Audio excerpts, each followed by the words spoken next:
l'inventaire d'erreurs qui ont été rencontrées durant le TP numéro 1. Donc ce ne sont pas forcément des erreurs liées au codage assembleur, mais ce sont plus des erreurs liées à la configuration, l'installation, par exemple, du logiciel.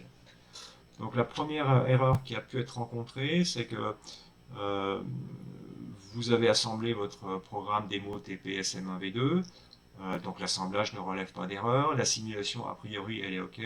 Par contre, quand on observe l'espace mémoire X-Data, eh bien finalement rien ne se passe. Alors que ici, bah, dans un code qui est opérationnel, donc là je suis en mode run, hein, donc le programme s'exécute en continu, je vois bien ici dans l'espace mémoire X-Data, aux alentours des adresses 0, des chaînes de caractères qui se modifient au cours du temps. Si j'arrête, je vois bien effectivement ma chaîne de caractères. Donc pour certains, bah là, rien ne se passe. Alors que le logiciel a bien l'air, le code a bien l'air de tourner en boucle. Par contre, si on est un peu curieux, si on fait défiler ici, on s'aperçoit que finalement notre chaîne de caractères apparaît à l'adresse 800. Alors pourquoi elle est en 800 et non pas aux alentours de 0? Tout simplement parce que vous n'avez pas une version avec une licence, vous avez une version d'évaluation. Et dans la version d'évaluation, le code est déporté, délocalisé à l'adresse 800. Et donc, ça explique aussi que, compte tenu de ce code tel qu'il a été conçu, et bien finalement, on affiche aussi en 800. Donc, si vous installez la licence, hein, tel qu'on l'explique dans le lisez-moi du fichier le fichier zip qui est sur le campus, vous allez installer une licence, et donc à ce moment-là, vous n'aurez plus ce problème, vous serez bien à partir d'un 0. Voilà. Autre problème aussi, on passe plus loin. Vous avez eu le message Can't Open File. Donc ça veut dire qu'il y a un fichier C8051F020 qui n'a pas pu être ouvert. Donc déjà, au niveau de ce fichier, qu'est-ce que c'est? Donc en fait, il est appelé ici, hein, avec une directive d'assemblage qui s'appelle include. Donc ce fichier est rajouté en quelque sorte dans ce fichier source. Et si on regarde qu'est-ce qu'il y a dans ce fichier, on a en quelque sorte la déclaration de tous les registres de l'espace mémoire SFR. C'est-à-dire qu'à chaque fois qu'on aura, là ce sont des labels, par exemple, je prends l'accumulateur, où est-ce qu'il est l'accumulateur? Il est par là, donc à chaque fois qu'on va rencontrer le label ACC, il va faire correspondre, le programme assembleur va faire correspondre à son adresse 0. Et on a la même chose au niveau de la description des bits dans les registres de l'espace mémoire SFR, dans les registres de l'espace mémoire SFR qui sont accessibles bit à bit.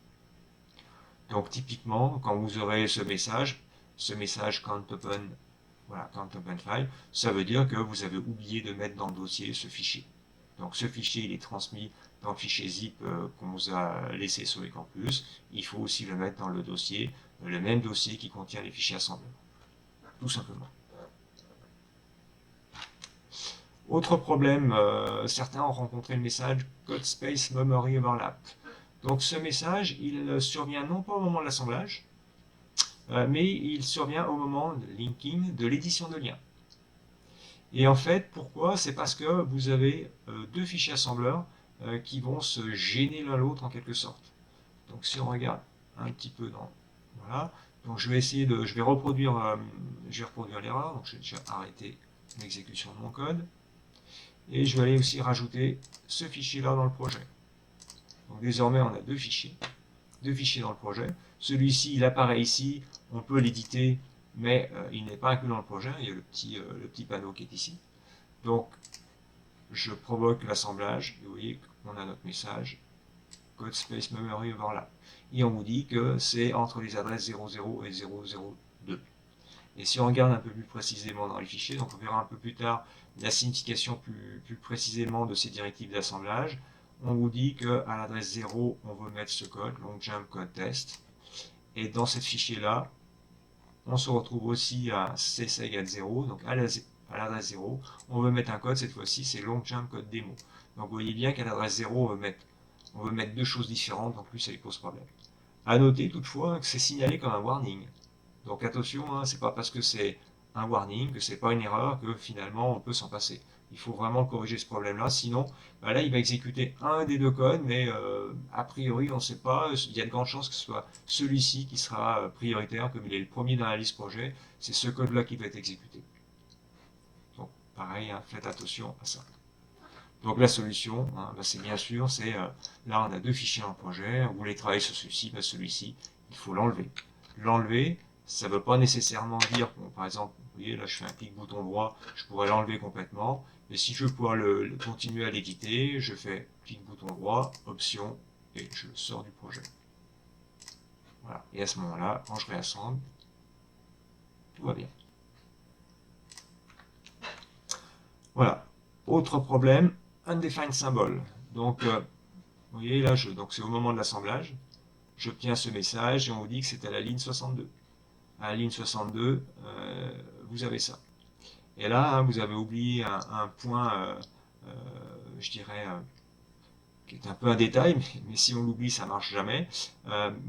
Quand le programme assembleur analyse les opérandes, il va regarder le premier caractère. Si le premier caractère de l'opérande est un chiffre de 0 à 9, il va considérer que c'est une valeur numérique.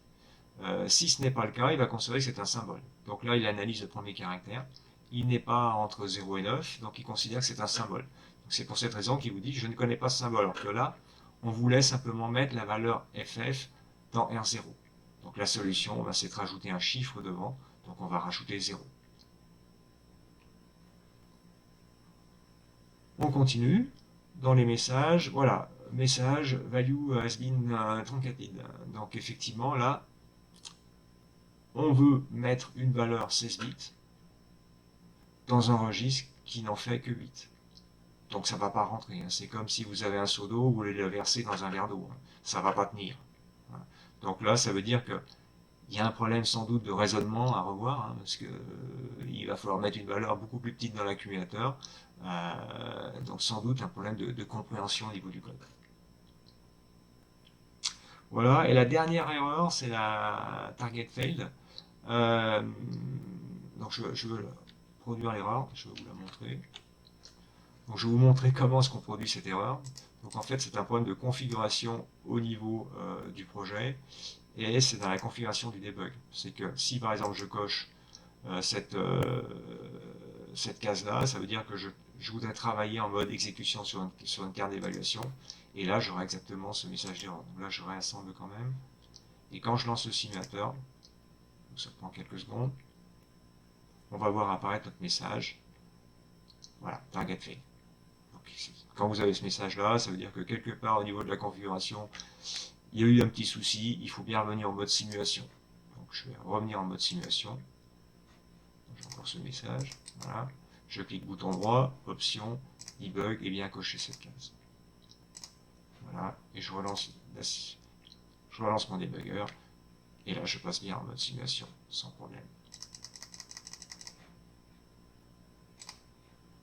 Voilà, on a fait le tour sur les erreurs qui ont été constatées durant ce TP, mais peut-être que cette vidéo va s'étoffer après la deuxième session de TP.